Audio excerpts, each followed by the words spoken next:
Buenas tardes, mis queridos hermanos. ¿Cómo dicen que viven? De colores. Esta es Agustina López, Cusillo 363 en el centro San José, en la arquidiócesis de Nueva York. Gracias otra vez por su sintonía y por su participación. No quiero descartar que para que se suscriban, por favor, a nuestro canal, Estrella Reina los Mártires. Suscríbase, denle a like, charlen, díganos qué les gusta, qué no les gusta, porque también eso es bueno escucharlo. Y cómo podemos mejorar, pero por favor, suscríbase, Estrella Reina los Mártires. Bueno, en esta programación tenemos un manjar de los manjares. Tenemos la segunda parte de nuestra charla con Manuel Vidal, el movimiento del Cusillo de Cristiandad, y aquí está nuestro hermano Manuel Vidal. Muchas gracias, Agustina. Gracias otra vez por recibirme aquí. Gracias a usted. Es un placer, ¿eh? Gracias. Bien, gracias por su paciencia, gracias por estar ahí todavía. Lo último que estuvimos diciendo era con respecto a las 4 patas del movimiento del Cusillo de Cristiandad, específicamente de lo que era su mentalidad. Y habíamos dicho que la primera parte es el Evangelio. Eso es lo que vamos a anunciar. Segundo es el sentido común. Tenemos que ser creativos, tenemos que saber exactamente cómo insertar ese Evangelio en la realidad nuestra. La otra es la fe. Si no tenemos fe, lógicamente, estamos nadando sin remos. Si no tenemos fe, nos vamos a hundir. Y lógicamente la persona. La persona es de suma importancia, porque ¿a quién le llevamos el Evangelio? A la persona. ¿Quién lleva el Evangelio? Una persona que está más consciente. Y alguien decía, tiempo antes de Jesucristo, un filósofo muy importante en la época precristiana, él se llamaba Protágora, y él decía lo siguiente: la medida de todas las cosas es el hombre.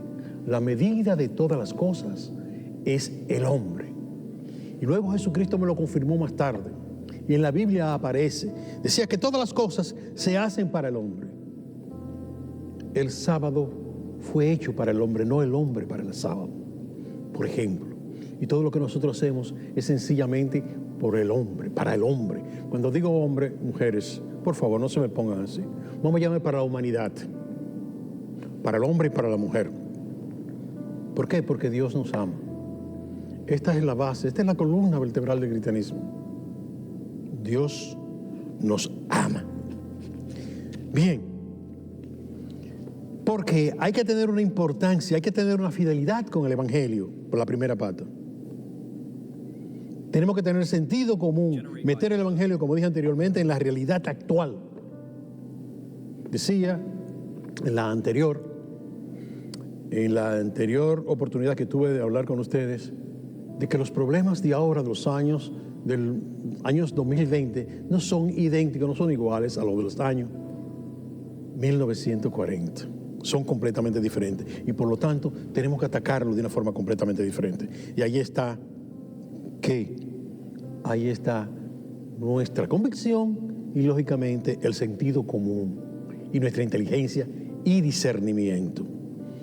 Vivir de la fe, vivir esa fe, contagiar esa fe a mi medio ambiente. Fíjense, hoy en día con la pandemia se está utilizando mucho la palabra contagiar. Yo puedo utilizar permeabilizar, yo puedo utilizar perfumar los ambientes de Cristo. La idea es la misma. A veces actuamos de una forma, pero no es la persona. A veces es la personalidad. Y hay que tener una gran diferencia entre lo que es la personalidad o el personaje y la persona. Son completamente diferentes. Tenemos que enfocarnos en la persona, en el ser humano. Decía Monseñor Beltrán Santamaría que muchas veces dentro de la iglesia o dentro del mismo cursillismo hay lo que se llama más doctrina que querigma. Más doctrina que querigma. Las doctrinas no son más que métodos que me enseñan de cómo yo debo actuar. Pero el querigma, lógicamente, es yo vivir eso. Entonces nosotros tenemos que ser más carismáticos y menos doctrinarios. Menos doctrinarios. Vamos a ver algunas características, algunos rasgos de la mentalidad. Es decir, cuando yo tengo una mentalidad diferente, lógicamente quiero hacer un paralelismo con el cursillo de cristiandad, porque es el que conozco, es el movimiento que conozco con más profundidad. Asistimos a un cursillo y nos damos cuenta que Dios nos ama y que Dios nos necesita para ayudar a los demás, porque Dios no necesita a nadie. Y me pregunto, ¿por qué no utiliza a los ángeles? No, utiliza al ser humano, utiliza a la persona. Entonces, cuando yo tengo ese encuentro con Dios, mi esposa dice lo siguiente, y voy a utilizar otro anglicismo. Ella dice un face to face con Cristo. Lo que vivimos de este lado del mundo, sabemos que es un cara a cara, es un encontronazo, dicen algunos hermanos, un encontronazo con Cristo. Y ese encontronazo yo lo hago parecido al encontronazo que tuvo este muchachito llamado en esa época Saulo. Y como vivía en Tarso, le decían Saulo de Tarso, que iba camino a una ciudad tratando de conseguir y apresar y martirizar a algunos cristianos. Ese señor, Saulo de Tarso, cae al suelo, cae ciego y escucha una voz que dice: Saulo, Saulo, ¿por qué me persigue? Dice que tuvo escarcha en los ojos, estuvo ciego por 3 días y que alguien, incluso lo que él andaba con los demás, con más personas, escucharon lo mismo. Escuchaban lo mismo, que no fue él. Pues yo podría decir, eso fue que le dio un ataque epiléptico o algo por el estilo, como dicen algunos científicos. Pero los demás oyeron esto. Saulo, Saulo, ¿por qué me persigue? Dice, ¿quién eres tú? Yo soy Jesús. Jesús y los cristianos es la misma cosa. Este señor conoció a Cristo.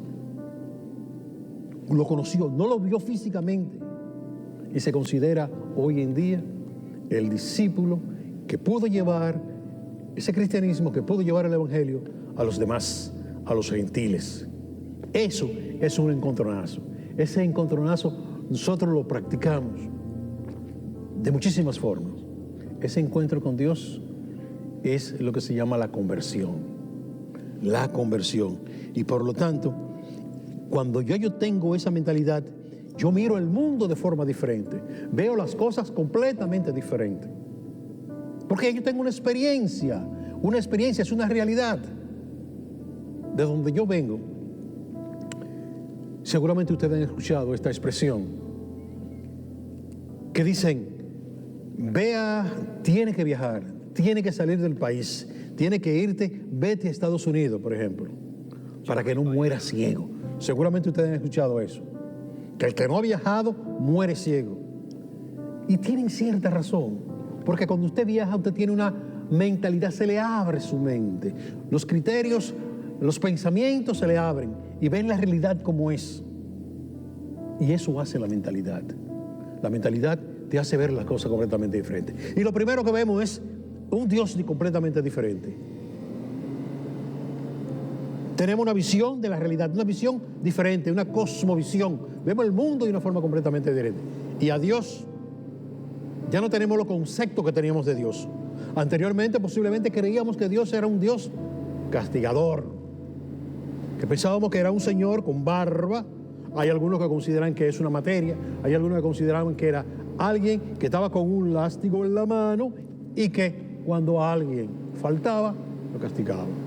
Incluso hay una expresión que dice: Dios me está castigando y todo me sale mal.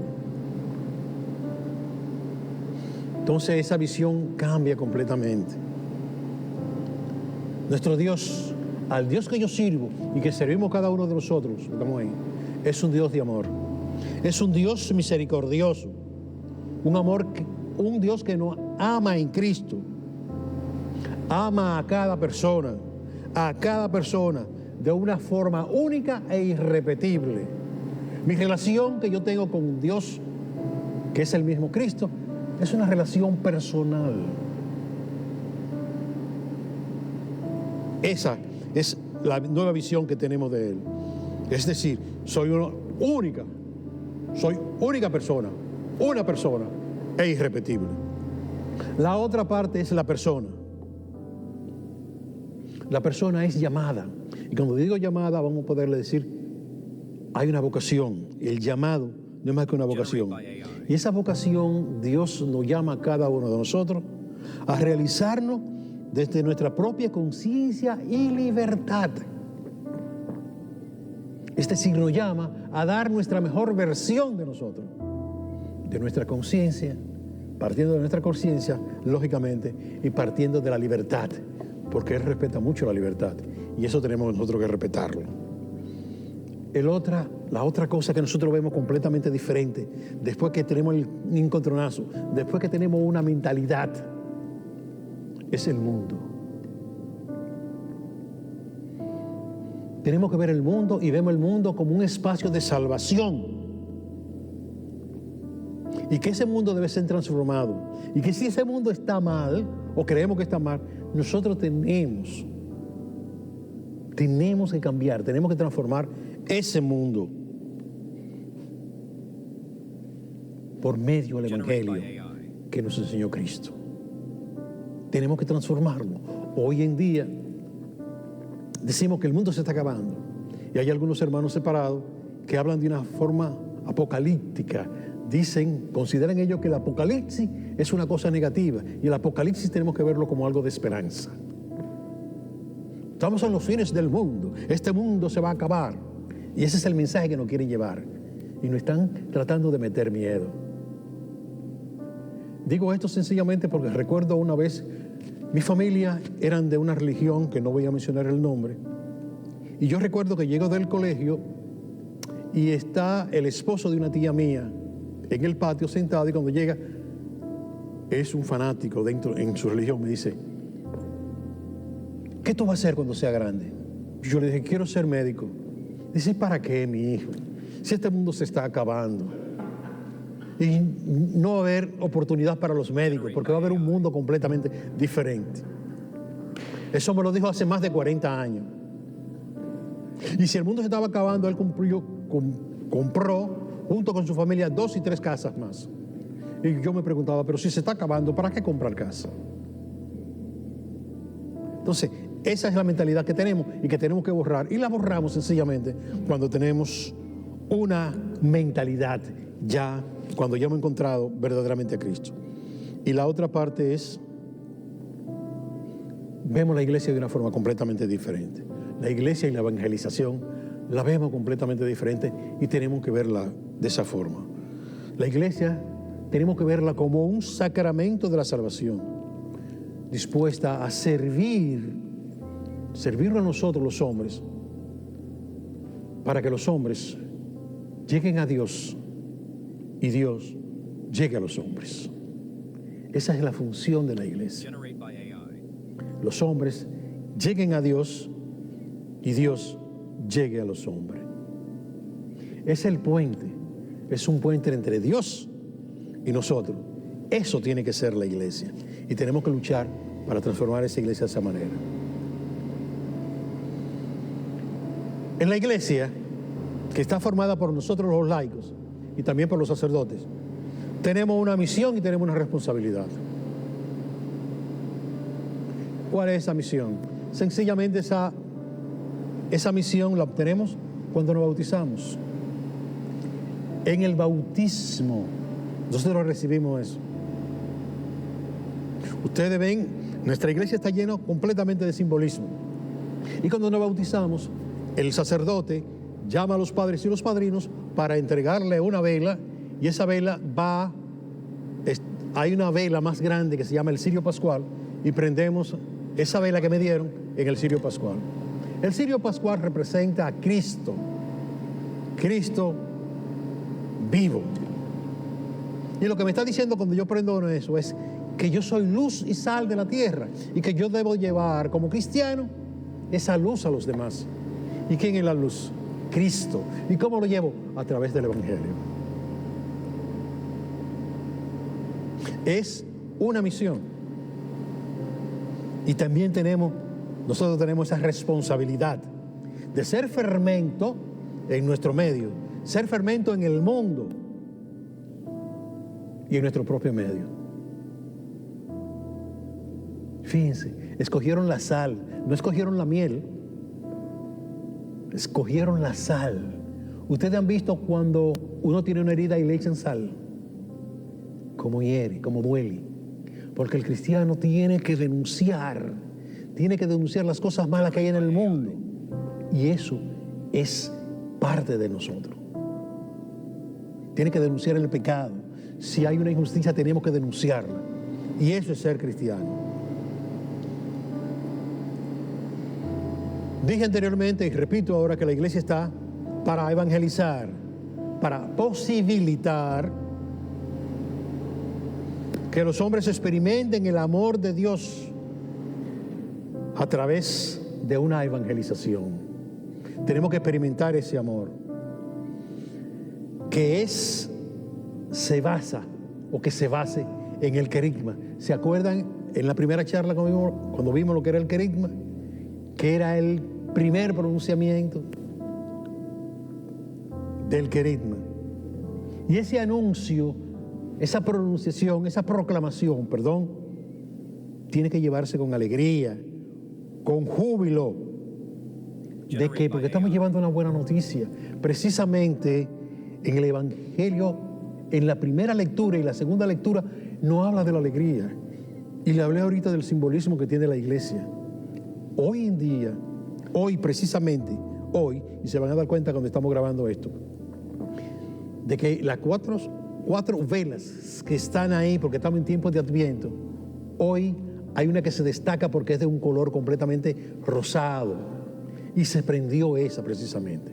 Aunque es advenimiento y que tenemos que estar preparados porque viene la llegada, estamos en la espera, ya hoy en día sabemos, anteriormente al principio no sabíamos, la primera vez que se hizo no lo sabíamos, pero ya sí lo sabemos, que en esta semana que viene ya viene el nacimiento, va a renacer Cristo y que debe renacer en nosotros. Y por lo tanto se prendió la que es de un color diferente. Eso significa alegría. ¿Y por qué alegría? Sencillamente porque viene mi Salvador. ¿Y por qué tenemos que llevar con júbilo el Evangelio? Miren a ver si yo tengo razón. Primero, es la noticia más grande del mundo. Dios me ama. Tengo la verdad, una verdadera verdad que es el Evangelio. Otra, lo tengo que hacer por medio de la amistad. Tengo amigos y tengo fe. Si yo creo en eso y amo a los demás, pues tengo que llevárselo de una forma alegre. No es lo mismo a mí que me digan que esté esperando a alguien, que yo esté en el hospital y esté esperando porque mi esposa está enferma y le están operando porque le van a extirpar algo. Y después que pasó la operación, que yo estoy esperando, viene alguien a darme la noticia y me dice, tuvimos 4 horas esperando. Afortunadamente,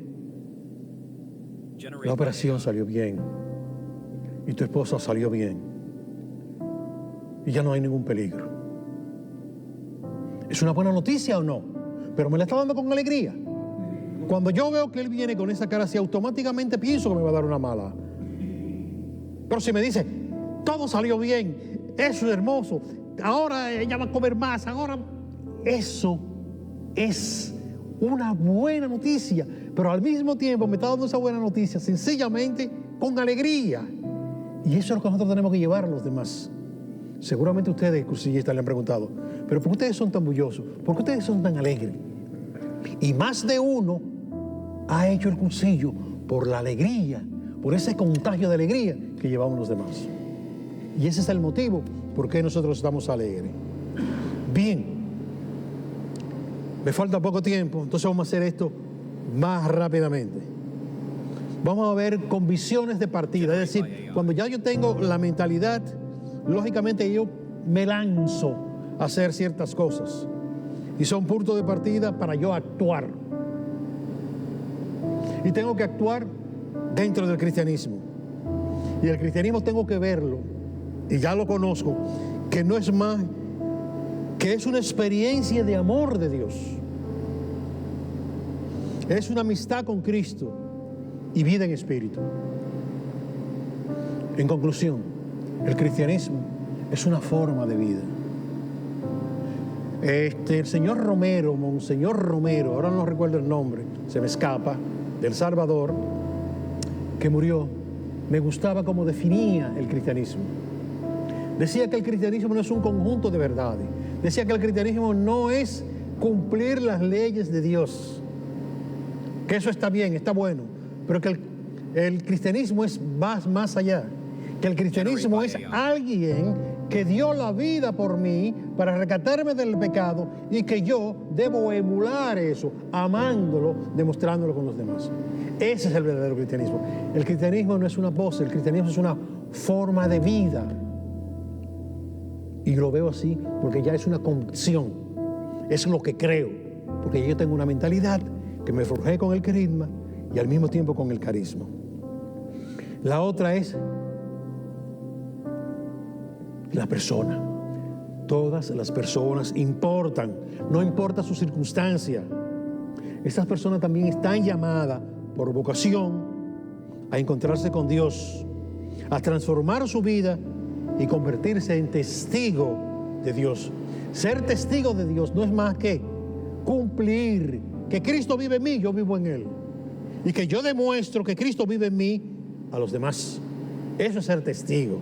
Entonces, la persona es importante. Y la otra es testimonio de la propia vida. ¿Cómo yo hago esto? Hay dos armas que tenemos los cursillistas y que todo cristiano debe tener, que es la amistad, y esto es un galardón que tenemos, la amistad y la oración. Son los elementos claves, sencillamente. ¿Para qué? Para posibilitar, y ya lo he dicho varias veces, he utilizado el verbo posibilitar, porque eso es lo que hacemos. Posibilitar que otros se encuentren con Cristo. Se encuentren con Cristo. Bien, vamos a ver unos criterios de actuación. Los criterios de actuación nos guían a nosotros y nos orientan en las actividades del movimiento de Cursillos de Cristiandad. Repito, los criterios de actuación son los que nos guían, nos llevan, nos empujan y nos orientan para hacer actividades, para actuar dentro de lo que se llama el movimiento de Cursillos de Cristiandad. ¿Okay? Criterios no son más que juicios, son discernimiento que nosotros hacemos. Ahí, si lo buscamos en Google, posiblemente vamos a encontrar que dice que son normas para conocer la verdad, criterios. Es algo que yo creo. Entonces, el primer criterio es la amistad, que es la vía más profunda de comunicación y convivencia. Esa es la clave para el proceso de ser persona. La amistad, que es una vía profunda de comunión y convivencia. Esa es la clave para el proceso de ser persona. A nosotros nos dice que tenemos que ser amigos. Tenemos que ser amigos de los demás para llevar a Cristo. Pero también nos han dicho muchas veces, primero yo tengo que hablarle a Cristo de ese amigo y después al amigo hablarle de Cristo. La otra es esencial. Además de la amistad está lo que se llama la sinceridad. No puede haber amistad sin sinceridad. Se trata de vivir en sinceridad con nosotros, con Dios y con los demás. A veces decimos que somos cristianos, que tenemos fe, pero nuestra fe está como en los años 40. Y no hay coherencia con lo que yo creo, con lo que yo predico y mi forma de vida. Eso es ser un fariseo. Otro aspecto es la normalidad. Hacer lo que se llama mi vida normal. Como dicen algunos hermanos, no hacer cristianada. La vida cristiana es cotidiana, ordinaria. La transformación del mundo pasa por la normalidad de la vida, hacerlo normalmente. La otra es la libertad. Es el respeto absoluto a la libertad de los demás. No manipular al otro. Hablarle, sí, pero dejarlo. La libertad es de suma importancia. Y lógicamente la alegría. Repito, creo que en la segunda lectura de hoy decía, sean alegres, oren. Y yo dije anteriormente porque nosotros somos alegres. La amistad, el encuentro con Cristo, la vida en Cristo, el anuncio del Evangelio, que es la verdad, es la fuente de toda alegría y júbilo. Y si tenemos todo eso, ¿por qué estar triste? Nietzsche es un filósofo alemán del siglo XIX, pero ha tenido una influencia grandísima en los filósofos del siglo XX. Ese fue el que escribió, el que dijo que Dios está muerto. ¿Y sabe por qué lo dijo? Porque él decía, si estos cristianos que tienen la salvación andan tristes, van a una misa de una forma triste, pues Dios está muerto. No creo en eso. Entonces vamos a ver, vamos a demostrarle a Nietzsche, que ya murió, ateo completamente, que verdaderamente el cristiano es alegre. Y para terminar, y ya terminé, me faltaban solamente algunas cosas. La conclusión es la siguiente. La mentalidad del movimiento de Cursillo de Cristiandad lo explica todo, lo es todo. Dice el porqué de lo que somos, el porqué de lo que hacemos y cómo lo hacemos. Y el cómo lo hacemos. Nos da la estrategia, nos da el método y nos da la finalidad. Además de esto, determina la finalidad, la estrategia, el método y la estructura. Y son medios para conseguirla, para conseguir la finalidad. Por último, le digo lo siguiente. El cursillo no es una mentalidad. El cursillo tiene una mentalidad. Y la mentalidad nuestra es de ser mejor cristiano, de llevar el mensaje a nuestro medio, transformar el mundo. Y nosotros tenemos un método, tenemos una estrategia como cursillistas, que es por medio de la amistad, por medio del carisma, por medio del querisma y por medio de la mentalidad que tenemos. Si usted no es cursillista, acérquese a uno de ellos. Y si usted quiere saber lo que es bueno, asista a un cursillo. Muchísimas gracias por su atención. Lo sigo queriendo igual y que Dios me lo bendiga. De colores. Muchas gracias, Manuel Vidal, por todas sus charlas tan hermosas, su participación y todo lo que usted hace es hermoso. También le quiero decir que ya que él hizo la charla, pues suscríbase si le gustó o no le gustó. Denle al like, igual, pero suscríbase a nuestro canal de YouTube, Ultrella Reina de los Mártires. Nos vemos hasta la próxima, que tengan feliz día, feliz fin de semana y feliz año nuevo, feliz Navidad y un próspero año. Hasta luego.